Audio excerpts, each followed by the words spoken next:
Phyllis Diller a fait rire des millions de personnes avec ses cheveux sauvages et ses blagues folles sur son mari paresseux, Fang. Mais derrière les rires se cachait une femme noyée dans les secrets. Chaque semaine, pendant plus de 30 ans, elle s'est rendue au même endroit. Un endroit que ses fans n'ont jamais connu. Derrière ces murs se trouvait quelqu'un qu'elle aimait plus que quiconque. Quelqu'un dont elle ne pouvait jamais parler sur scène. La visite s'est arrêtée en 1993. Et c'est là que le vrai chagrin a commencé. Ce que Phyllis cachait au monde explique pourquoi elle n'a jamais cessé de travailler, même lorsque son cœur a littéralement cessé de battre. Phyllis Diller est née à Lima, dans l'Ohio, le 17 juillet 1917. Ses parents étaient exceptionnellement âgés pour l'époque. Son père, Perry, avait 55 ans et sa mère, Frances, 36 ans. Cela signifiait que, petite fille, Phyllis était constamment entourée de personnes âgées et de funérailles. Alors que la plupart des enfants craignaient la mort, elle est devenue étrangement fascinée par elle. Ce confort étrange avec les sujets sombres deviendrait plus tard le cœur de sa comédie. Même si sa famille était méthodiste et avait des racines germano-irlandaises, Phyllis a rejeté la religion très tôt. Elle a fait face à des difficultés dès son jeune âge, mais au lieu de devenir amère, elle est devenue drôle. Au Central High School de Lima, elle plaisantait avec ses camarades de classe en dehors des cours. Ces moments, aussi petits soient-ils, ont été le début de quelque chose de beaucoup plus grand. Lorsque la Grande Dépression a frappé dans les années 1930, sa famille a été ruinée financièrement. Elle a commencé à vendre des journaux pour aider, construisant lentement la carapace dure dont elle aurait besoin plus tard dans la vie. Étrangement, son nom de famille avait autrefois été Triber, changé des générations plus tôt, ce qu'elle n'a même pas su avant l'âge adulte. Ayant grandi dans une maison calme et souvent solitaire, elle s'est surprise à inventer des histoires. Et bientôt, ces histoires ont commencé à ressembler à des sujets de blagues. À seulement 10 ans, en 1927, Phyllis a été acceptée au Sherwood Music Conservatory de Chicago. Ses compétences au piano dépassaient de loin son âge. En 1939, elle jouait professionnellement avec des orchestres. Mais aussi incroyable que cela puisse paraître, elle a démissionné. Non pas parce qu'elle n'était pas bonne, mais parce qu'elle pensait qu'elle ne serait jamais aussi bonne que ses professeurs. C'était un choix douloureux, mais au fond d'elle, elle savait que ce n'était pas la bonne voie. La Grande Dépression n'a pas facilité les choses. En 1933, l'argent de sa famille s'est épuisé et elle a dû quitter Sherwood après 3 ans. Elle a commencé à accepter tous les emplois qu'elle pouvait pour survivre. Plus tard, elle a déclaré que quitter la musique l'avait peut-être sauvée. Elle n'avait pas échoué. Elle s'était réorientée vers quelque chose d'encore mieux. En 1935, elle a de nouveau tenté le collège. Cette fois, elle a étudié l'éducation musicale à Bluffton. Mais en 1937, elle est repartie, cette fois pour le mariage. Pendant des années, elle a regretté d'avoir abandonné ses rêves. Mais la comédie la trouverait de toute façon. En 1940, Phyllis et son mari Sherwood ont déménagé à Ypsilanti, dans le Michigan, où il avait un emploi dans une usine de bombardiers. La vie était difficile. Leur fils Peter est né cette année-là, le 27 septembre. Alors que le pays était en pleine période de rationnement de guerre, les familles devaient se contenter de seulement 25 $ par semaine. Cette pression financière, conjuguée à la maternité récente, l'a plongée dans une dépression postpartum. Entre 1940 et 1945, ils ont déménagé au moins 8 fois pour finalement se retrouver en Californie. Sherwood a trouvé du travail à la base aéronavale d'Alama, mais l'argent était toujours rare et Phyllis était celle qui tenait tout ensemble. Elle a trouvé du réconfort dans les émissions de radio qu'elle écoutait en faisant le ménage. Ses voix, ses blagues ont planté une graine. Son deuxième enfant, Sally, est né en 1944. À cette époque, Sherwood était souvent au chômage, alors Phyllis a pris un emploi de rédactrice de journaux. Cette expérience deviendrait plus tard son arme secrète. En 1953, ils ont failli perdre leur maison, mais au lieu de la briser, c'est en quelque sorte devenu le moment où tout a commencé. Elle avait 37 ans et sa carrière était sur le point de commencer. La tragédie a frappé en 1945 lorsqu'elle a donné naissance à un fils. Certaines sources disent qu'ils l'ont appelé Perry. D'autres disent qu'il s'est mort sans nom. Il est décédé seulement 2 semaines plus tard. Cela l'a brisé. Les médecins pensaient que c'était parce qu'il était prématuré et que l'aide médicale à l'époque n'était pas assez forte pour le sauver. Il vivait toujours à Alameda et Sherwood venait de perdre son emploi. Tout semblait incertain. Phyllis, qui n'avait que 28 ans à l'époque, a transformé sa douleur en action. Elle a commencé à participer à des productions théâtrales locales à San Francisco. Se produire lui a donné un endroit pour cacher son chagrin. Mais le chagrin ne s'est pas arrêté là. Elle a subi une fausse couche peu de temps après. Au cours de la décennie suivante, elle a traversé 6 grossesses. Seuls 5 enfants ont survécu. Pendant ce temps, elle a recommencé à écrire, soumettant des articles pour seulement 2 $ chacun, tout en cachant son chagrin derrière un sourire. Entre 1946 et 1950, Phyllis a donné naissance à Suzanne, Stephanie et un autre fils, également appelé Perry. Cela a porté le nombre d'enfants vivants à 5. Mais alors que sa famille s'agrandissait, leur argent ne suivait pas. Sherwood a refusé des emplois qu'il jugeait inférieurs à lui, gaspillant même un héritage de 10 000 $ qui aurait pu les sauver. Il vivait de coupons alimentaires, pouvant à peine se permettre du lait en poudre. Phyllis gagnait de 15 à 20 $ par semaine en écrivant pour de petits journaux. La vie était dure. Elle avait 5 enfants de moins de 10 ans, aucune aide et aucun système de soutien. Mais au lieu de s'effondrer, elle a transformé tout cela en une blague. Sa future comédie serait pleine d'histoires de maris fainéants et de maternité chaotique. Mais à l'époque, rien de tout cela ne semblait drôle. C'était comme se noyer. En 1952, les choses ont empiré. Ils ont été expulsés de leur maison à cause de 300 $ de loyer impayé. La même année, Phyllis a reçu son premier chèque de paie régulier, 75 $ par semaine, en tant que rédactrice publicitaire radio chez Caro à Oakland. L'emploi les a sauvés. Elle a créé un segment de 15 minutes appelé Phyllis Dillis, la créatrice d'amis laides, se moquant des conseils de femmes au foyer. Le nom était stupide, mais cela lui a donné une voix. Sherwood la poussait à se produire depuis 2 ans, alors elle a finalement essayé. Son premier vrai spectacle a eu lieu dans un hôpital pour anciens combattants. Elle a fait un flop. Les patients l'ont huée pendant qu'elle jouait du piano. Mais elle n'a pas abandonné. Elle a transformé l'humiliation en carburant. La même année, elle a fait son premier spectacle de stand-up. Et même lorsqu'ils avaient du mal à payer le loyer et devaient un peu mettre des bijoux en gage, elle a continué. Elle n'a dit à personne à quel point les choses étaient difficiles. Puis est venu le tournant. Le 7 mars 1945, à l'âge de 37 ans, Phyllis s'est produite au Purple Onion de San Francisco.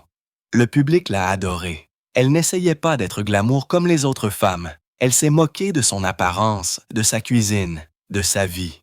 Elle a plaisanté en disant que sa nourriture pouvait vous tuer. Les gens n'arrêtaient pas de rire. Ce qui avait commencé comme un court engagement s'est transformé en une série de 89 semaines, soit près de 2 ans.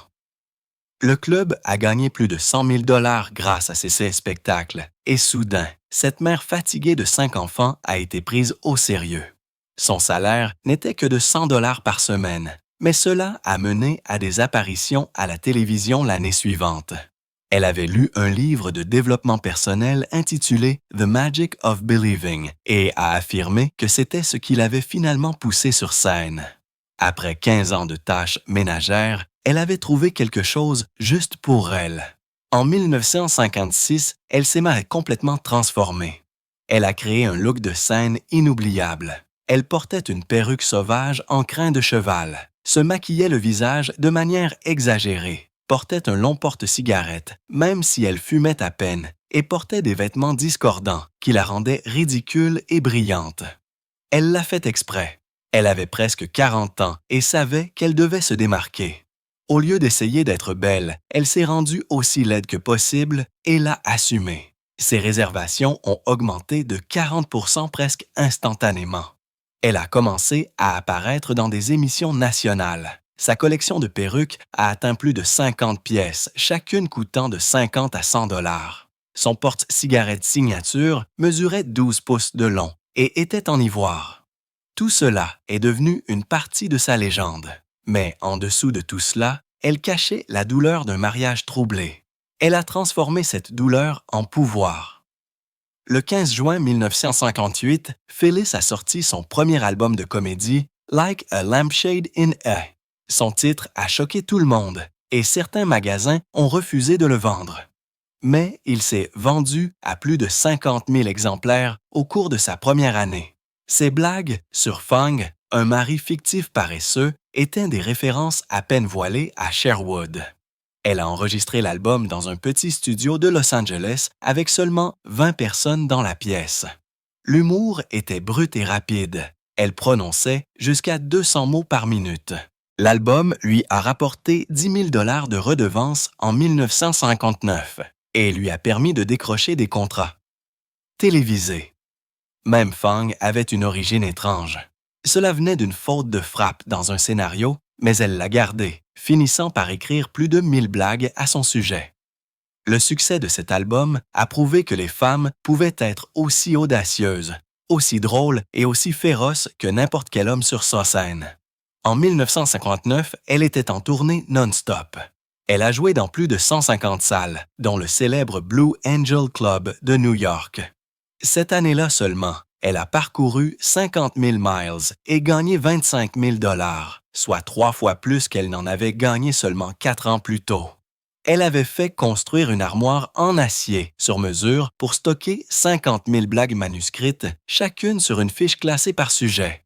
Elle s'asseyait à sa machine à écrire après les 6 spectacles, écrivant 100 nouvelles blagues chaque semaine. Elle s'est produite si souvent qu'elle s'est une fois effondrée d'épuisement après un trajet de 48 heures. Mais même alors, elle a continué. En 1961, quelque chose de très inhabituel s'est produit à la télévision. Une femme est montée sur le plateau du Jack Paar Show le 5 avril et a tout changé. Elle n'était pas jeune, elle n'était pas raffinée et elle ne correspondait certainement pas au moule de la beauté hollywoodienne.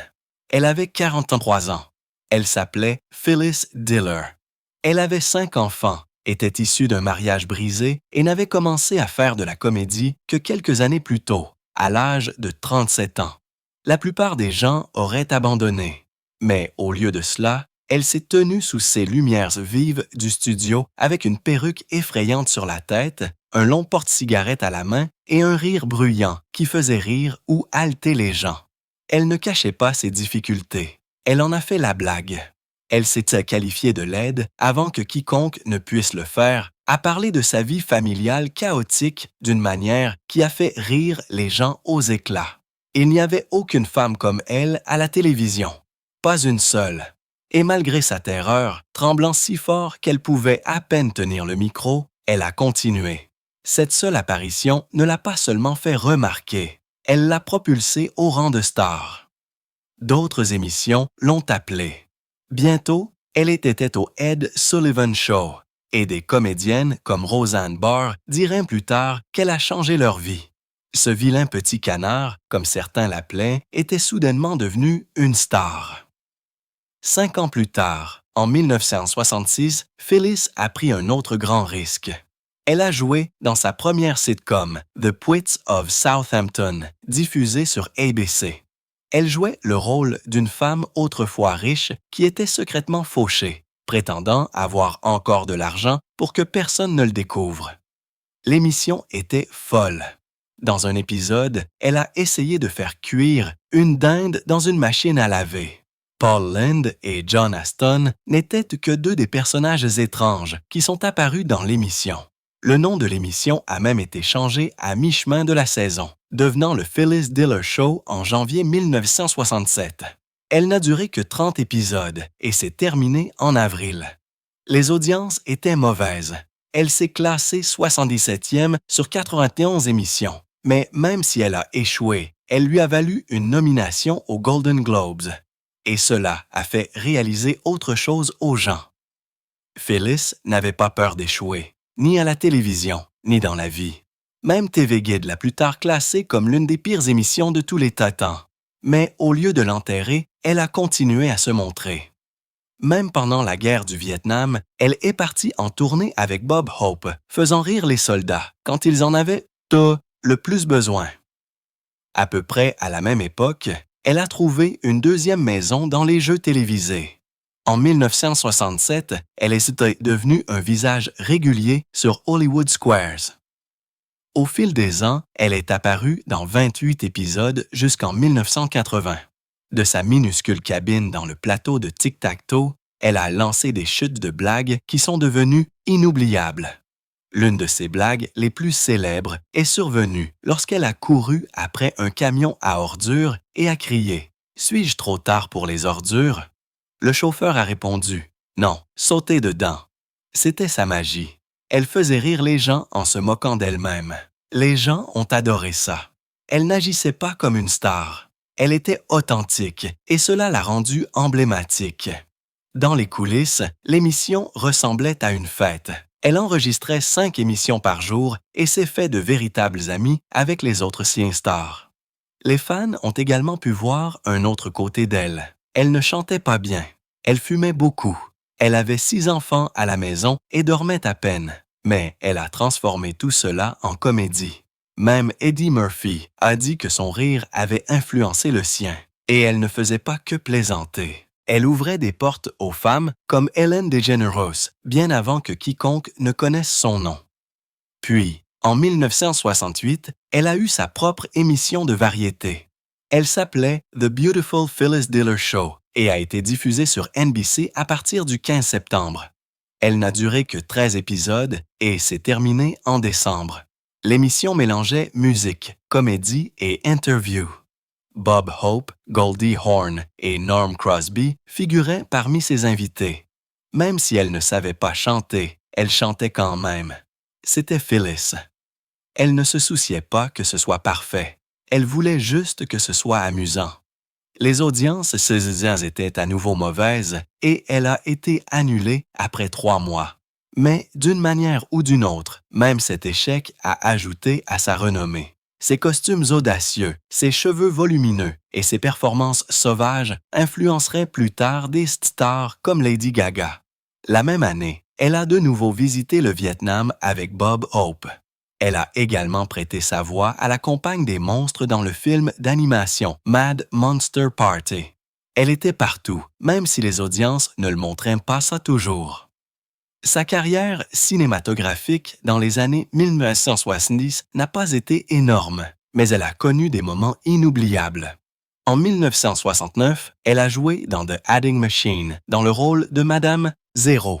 Il n'a pas bien marché au box-office, mais les critiques ont été surprises par la gravité et l'émotion dont elle était capable. En 1975, elle est apparue brièvement dans The Sunshine Boys, qui a remporté un Oscar. Et en 1977, elle a joué un rôle dans The Great Balloon Race. 2 ans plus tard, elle est apparue dans A Pleasure Doing Business.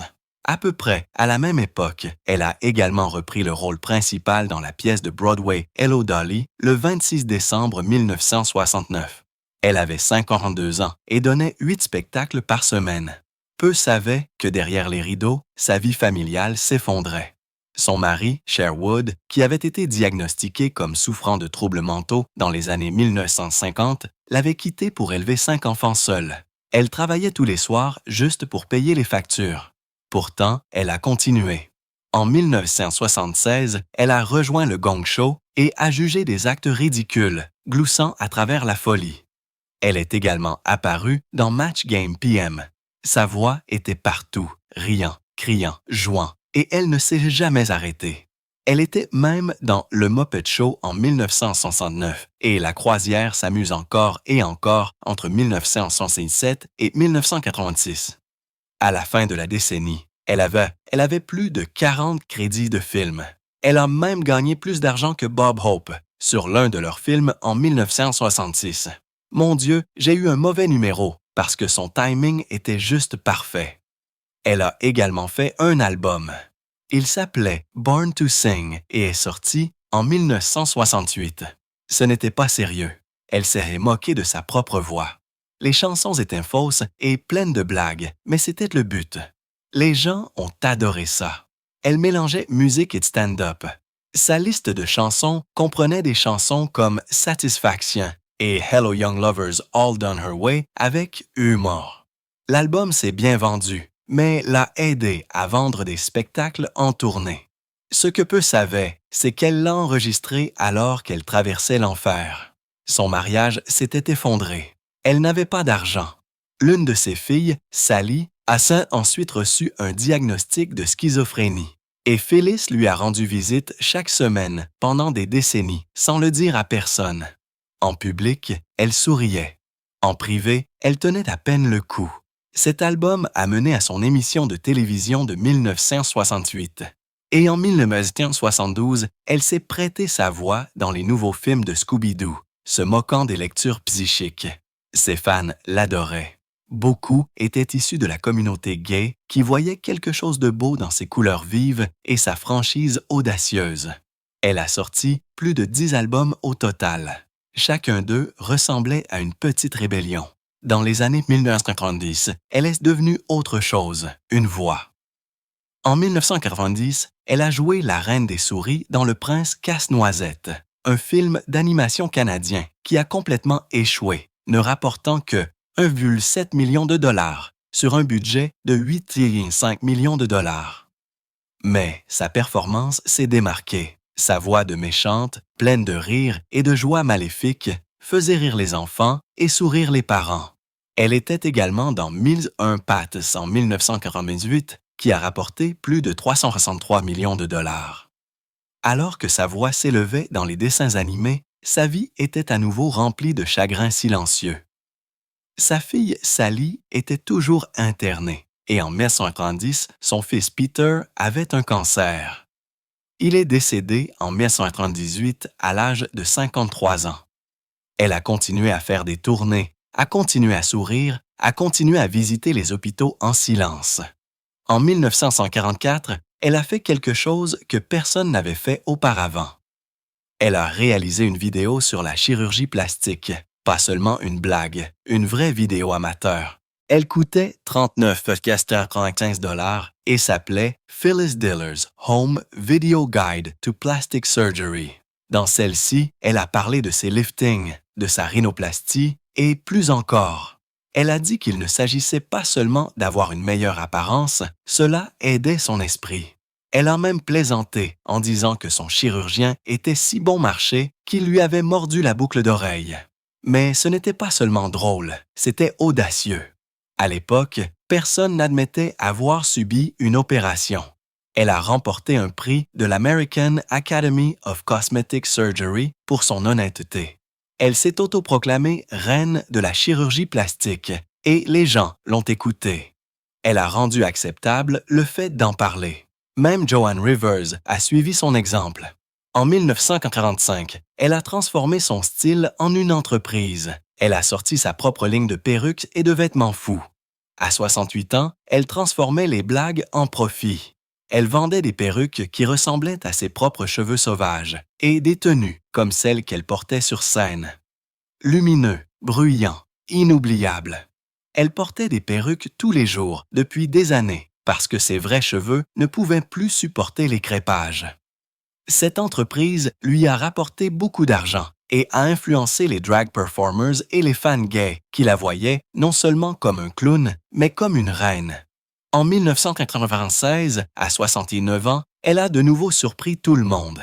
Elle est apparue dans le feuilleton The Bold and the Beautiful dans le rôle de Gladys Pope, une maquilleuse pleine de couleurs et d'esprit. Elle est apparue dans 11 épisodes, mêlant comédie et drame d'une manière à laquelle personne ne s'attendait. Les gens ont adoré ça. Ce que la plupart des gens ne savaient pas, c'est que sa santé déclinait. Son cœur s'était arrêté en 1997 et elle avait besoin d'un stimulateur cardiaque en 1999, mais elle n'a pas arrêté. Elle ne l'a jamais fait. Puis est venu 1998, son dernier spectacle de stand-up. Il s'appelait Phyllis Diller, Still Out for a Laugh, et a été diffusé sur NPR. Elle avait 81 ans. Sa voix craquait. Ses blagues sur le vieillissement ont touché plus profondément que jamais. Et derrière le rire, il y avait de la douleur. Son fils venait de mourir la même année, mais elle n'a laissé personne voir les larmes. Elle a juste continué à faire rire les gens. Le spectacle a été réalisé par Greg Barson et comprenait des histoires de Roseanne Barr et d'autres. C'était un adieu sans dire au revoir. Elle a continué à faire des caméos jusqu'en 2007. Et même si son corps se fatiguait, son esprit n'a jamais abandonné. Phyllis Diller s'est mariée pour la première fois en 1939. Cela ressemblait à une histoire d'amour ordinaire à l'époque. Elle et Sherwood Diller se sont enfuis à Blueton, dans l'Ohio, le 4 novembre. Elle n'avait aucune idée qu'elle passerait les 26 prochaines années à prétendre que tout allait bien alors que ce n'était pas le cas. Sherwood souffrait d'agoraphobie et refusait d'occuper des emplois stables. Cela a laissé Phyllis porter tout le poids, écrivant pour des journaux, éditant, faisant tout ce qu'elle pouvait pour survivre tout en élevant 5 enfants. Un autre enfant était déjà mort en bas âge.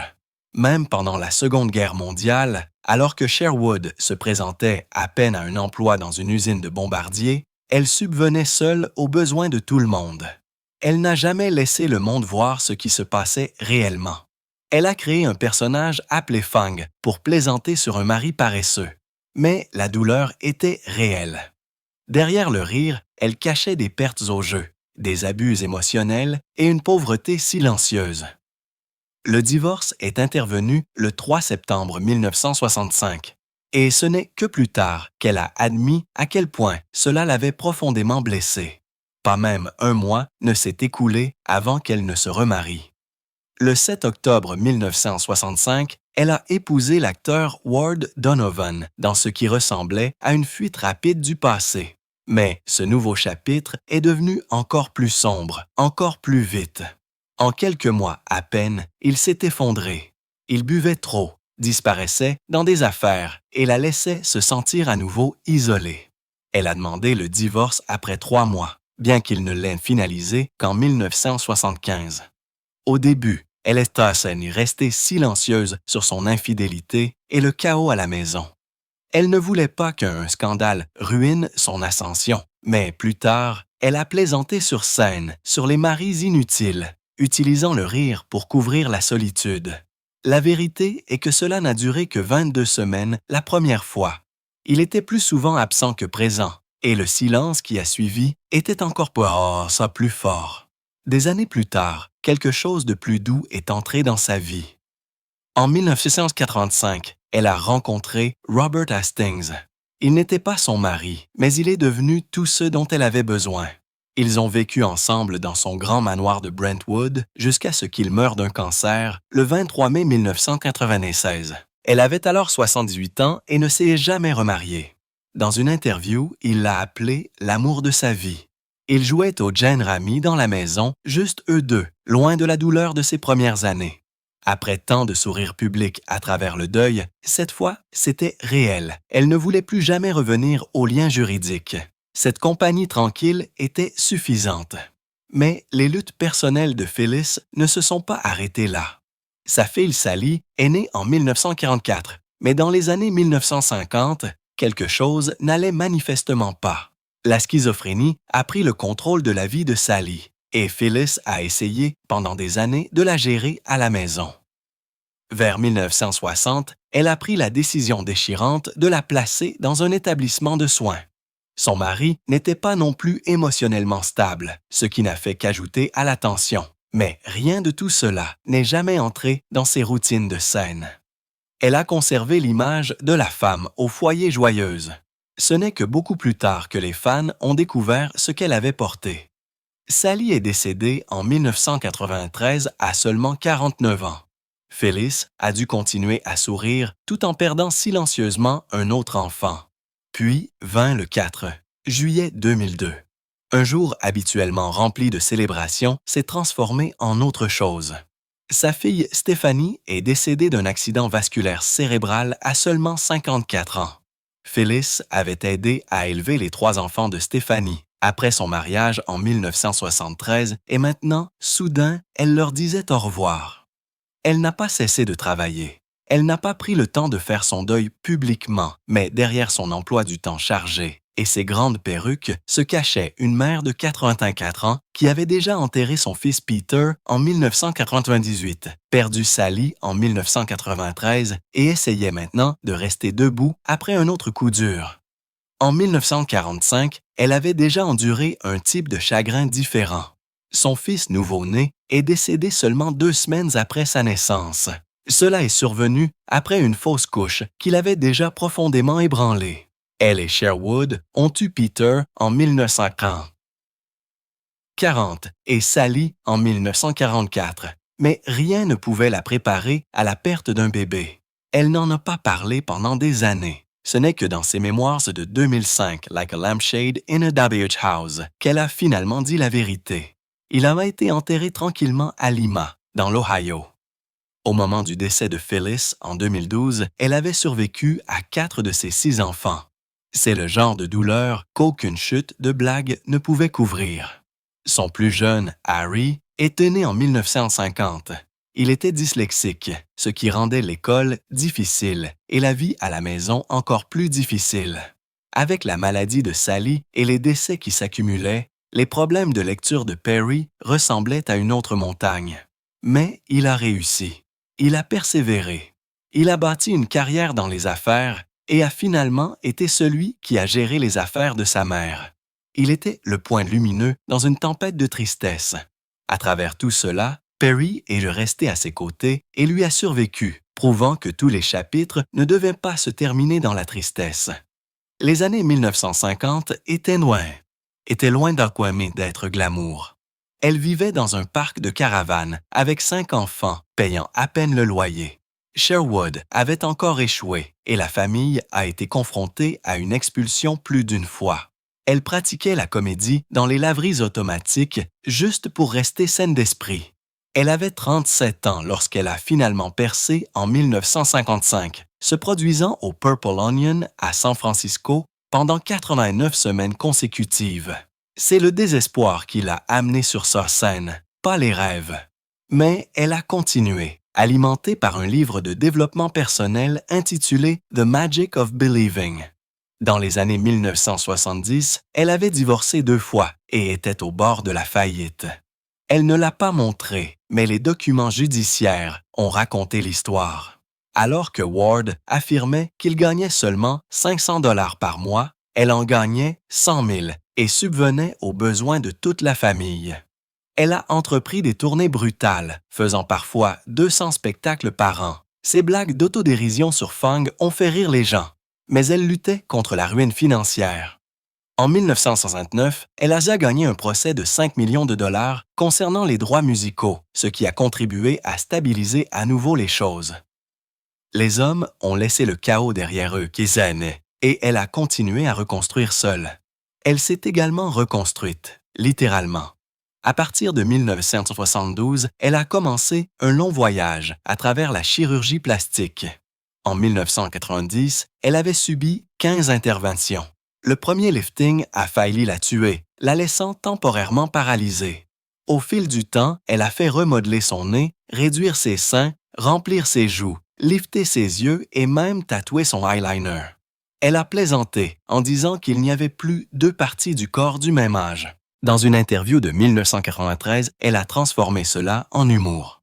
Mais la vérité est que les opérations n'étaient pas seulement de la vanité. Elles étaient des boucliers. L'une d'elles a failli lui coûter la vie en 1999 lorsque son cœur s'est arrêté et qu'un stimulateur cardiaque a été installé.